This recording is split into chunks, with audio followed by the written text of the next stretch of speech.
Hey guys, let's get more news about Miami Heat, but first, don't forget to subscribe and leave your like. Doc Rivers is learning something Miami Heat fans know all too well.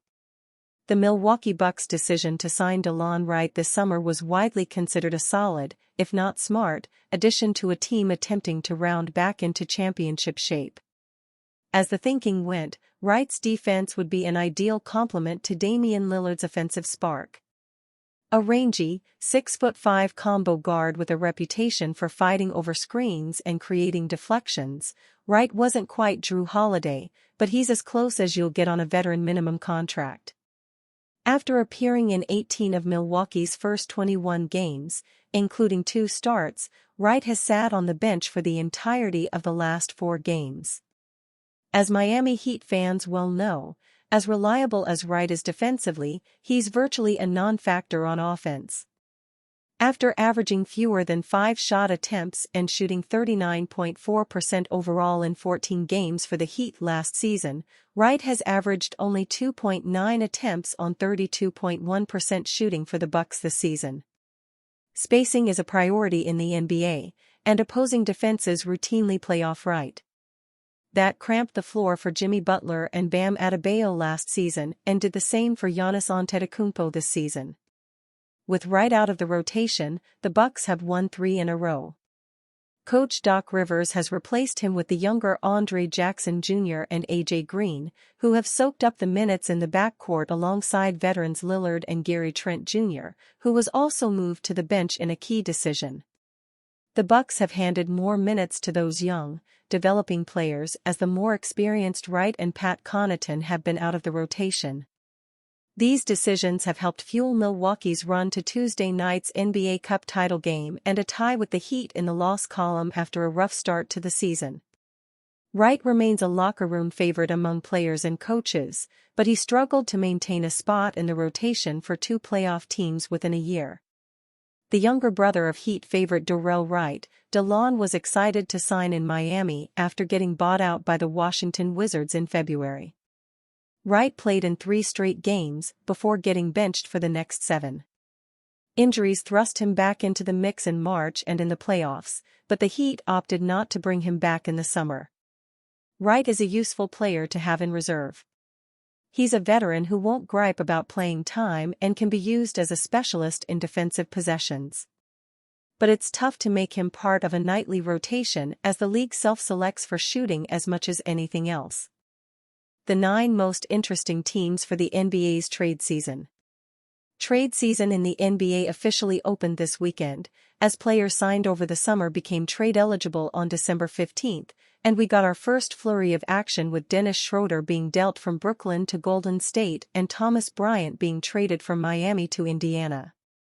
Those were the appetizers to trade season, and at least 3 of those 4 teams figure to remain active through the February 6th trade deadline.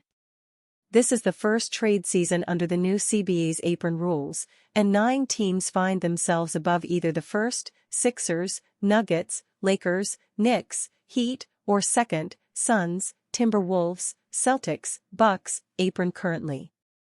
The 5 first apron teams cannot take back more money than they send out in a trade, while the 4 second apron teams also can't combine salaries to make a trade happen. Those restrictions make it more difficult to pull off trades, particularly for the teams over the second apron, and we'll have to wait and see how much of a damper apron limitations put on trade activity. While most trades will be on the margins, or with cap numbers in mind, there do figure to be some big swings taken over the next 2 months as teams jockey for position in the playoff race. Out west, there are 12 teams above .500 currently, meaning an awful lot of teams can talk themselves into being just 1 or 2 pieces away from contention. On the other side, just 7 teams are above .500 in the East, which will force a lot of teams to consider being sellers. With that in mind, we wanted to highlight 9 teams that figure to play a pivotal role in trade season drama, either as buyers or sellers. We will start with the Heat, who, despite being one of the few teams with a winning record in the East, are facing the prospect of being sellers at the deadline. That's because there isn't a clear future with star forward Jimmy Butler, and trade rumors are swirling about where he may end up.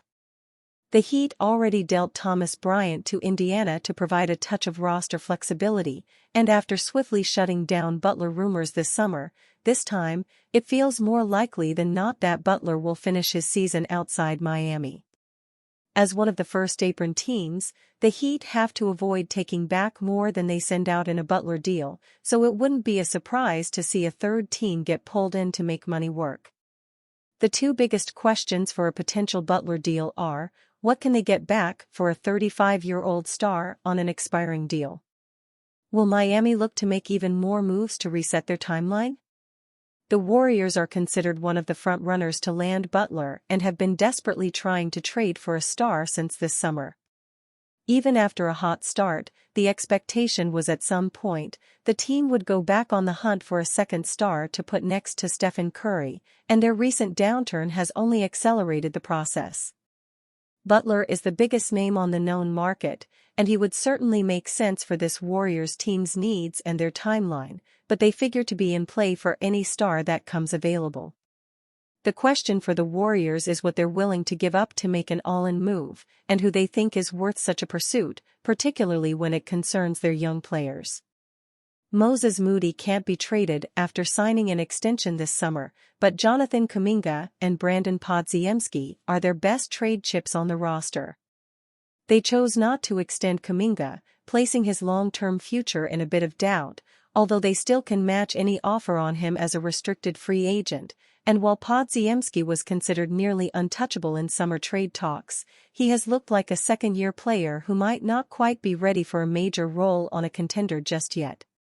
Their willingness to include one of those players could determine whether they succeed in their quest for another star or not.